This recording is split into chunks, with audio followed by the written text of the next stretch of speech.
शंकर जयकिशन का वो गाना जो मजाक मजाक में बना। तो इस गाने की जो खासियत है वो ये है कि करोड़ों लोगों की जुबान पर ये गाना है, मगर खासियत लाखों लोगों को इस गाने का जो टाइटल है उसका मतलब ही नहीं पता।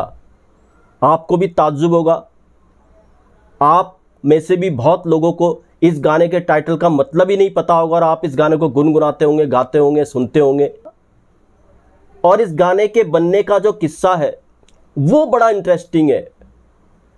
कौन सा ये गाना था, इस गाने के बनने का किस्सा क्या है, इस गाने का जो टाइटल है उसके मायने क्या है, मतलब क्या है, ये आज मैं आपको बताऊंगा। और कैसे मजाक मजाक में ये गाना बना ये भी मैं आपको बताऊंगा।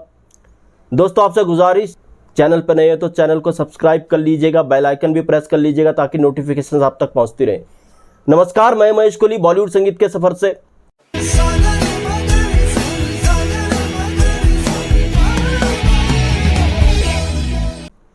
इस गाने का किस्सा बताने से पहले शंकर जयकिशन के काम को समझना पड़ेगा, उनकी गंभीरता को समझना पड़ेगा, कैसे गंभीर होकर के वो गाने बनाते थे। शंकर जयकिशन जितने भी गाने बनाते थे सिचुएशन को ध्यान में रख करके गाने बनाते थे, सिचुएशन के अंदर जा करके वो गाने बनाते थे। इतना खो जाते थे सिचुएशन में कि जब आप पर्दे पे वो गाना देखते हैं तो आपको लगेगा कि ये गाना शंकर जयकिशन का इसी सिचुएशन के लिए बना होगा। ये खासियत थी शंकर जयकिशन की थी। कई गानों में उन्होंने विदेशी स्टाइल यूज़ किया, जो रिकॉर्ड पर है गाने जिनमें उन्होंने विदेशी स्टाइल यूज़ किया वो मैं आपको बताता हूँ। एक नगीना आई थी 50s में, उसका गाना था तूने हाय रे मेरे जख्मी जिगर को छू लिया।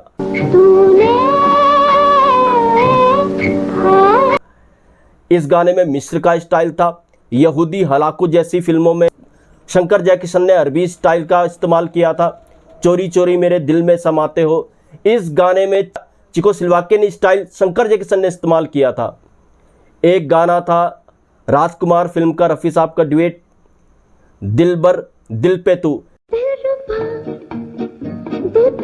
इस गाने में जिप्सी स्टाइल उन्होंने इस्तेमाल किया था। कई गाने ऐसे हैं जिनमें उन्होंने विदेशी स्टाइल को अपनाया। अकेले अकेले कहाँ जा रहे हो, इस गाने में इटालियन स्टाइल, 60s के लास्ट में जैज़ को बहुत इस्तेमाल किया शंकर जयकिशन ने। तो इस तरीके से वो संगीत बनाते थे। मगर ये जो गाना है जिसका किस्सा मैं आपसे शेयर कर रहा हूँ, ये गाना मजाक मजाक में उन्होंने बनाया और रोड पर ये गाना बना। जी हाँ, इसका किस्सा यूँ है कि शंकर जयकिशन, हसरत जयपुरी, शैलेंद्र ये कार्यक्रम के बाद खंडाला से वापस मुंबई आ रहे थे। तो खंडाला में ही एक ढाबे पर रुके नाश्ते के लिए शंकर और जयकिशन, शैलेंद्र और हसरत जयपुरी। तो जब ढाबे के लिए रुके, जो ढाबे पे फूड सर्व करता था एक व्यक्ति, वो तेलुगु भाषी था, साउथ इंडियन वो व्यक्ति था। तो शंकर जयकिशन के शंकर, उन्होंने उस व्यक्ति को तेलुगु में ही ऑर्डर दिया। जाहिर सी बात है शंकर को तेलुगु आती थी क्योंकि शंकर खुद हैदराबाद से बिलोंग करते थे। तो जब शंकर ने उस व्यक्ति को नाश्ते का ऑर्डर तेलुगु में दिया तो नाश्ता लेने चला गया, मगर वो ढाबा काफ़ी बिजी था, वो जो फूड सर्व किया करता था व्यक्ति वो भी काफ़ी बिजी था। तो शंकर जयकिशन, हसरत जयपुरी, शैलेंद्र को जब काफ़ी देर हो गई इंतज़ार करते करते नाश्ते के लिए, अब शंकर को एक मस्ती सूझी।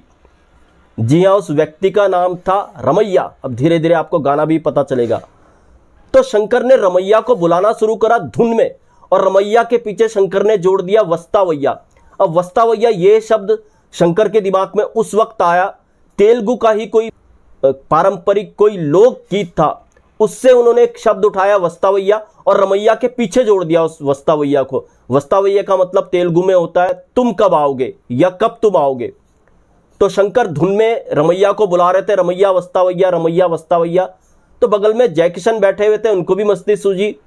जयकिशन ने उनकी धुन में वही टेबल बजाना शुरू कर दिया। अब जयकिशन टेबल बजा रहे थे, शंकर रमैया को बुला रहे थे, वस्तावैया पीछे जोड़कर धुन में रमैया वस्तावैया, रमैया वस्तावैया, इस तरीके से। तो बगल में बैठे हसरत जयपुरी को ये बड़ा अच्छा लगा। तो हसरत जयपुरी ने शंकर जयकिशन से कहा, यार कुछ आगे भी करो। अब शैलेंद्र के दिमाग में भी कुछ आइडिया आया, शैलेंद्र भी वहीं थे। तो शैलेंद्र ने रमैया वस्ता के आगे एक और लाइन जोड़ दी, मैंने दिल तुझको दिया। अब ये जब पूरी लाइन बनी तो ये सबको पसंद आई, शंकर जयकिशन को, हसरत जयपुरी को और शैलेंद्र को। खैर नाश्ता आ गया था शंकर जयकिशन, हसरत जयपुरी और शैलेंद्र के लिए। मगर उनके दिमाग में ये मुखड़ा बैठ गया, रमैया वस्तावैया मैंने दिल तुझको दिया। तो वहीं पे प्लान हुआ कि ये मुखड़ा राज कपूर को सुनाया जाएगा। शंकर जयकिशन को खुद ये मुखड़ा बहुत अच्छा लगा था, उन्हें लगा था किसी फिल्म के गाने में ये मुखड़ा इस्तेमाल करना चाहिए। अब उन्होंने फैसला कर लिया ये मुखड़ा जाकर के राज कपूर को वो सुनाएंगे और किसी तरह से इस मुखड़े का गाना बनाएंगे और फिल्म में फिट करेंगे।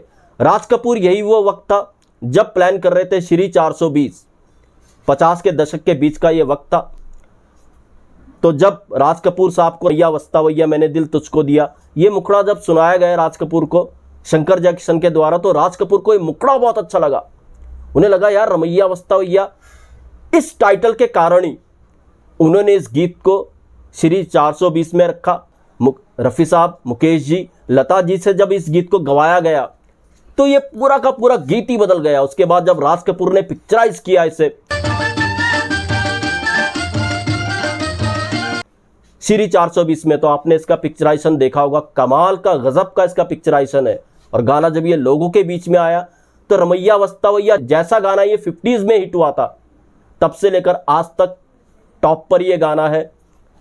करोड़ों लोग इस गाने को सुनते हैं, मजे लेते हैं इस गाने के। और रमैया वस्तावैया ये टाइटल बहुत ज़्यादा पॉपुलर हुआ इस गाने का, और जिस टाइटल को लाने में हाथ था शंकर जयकिशन के शंकर का, तो ये है इस गाने की पॉपुलरिटी। पॉपुलर क्या, ये गाना अमर ही है शंकर जयकिशन का। तो दोस्तों, ये था एक नायाब गाने का किस्सा। ऐसे किस्से मैं आपके लिए लेकर के आता रहूँगा। तो महेश कोहली को दीजिएगा इजाज़त। Goodbye, good luck and take care.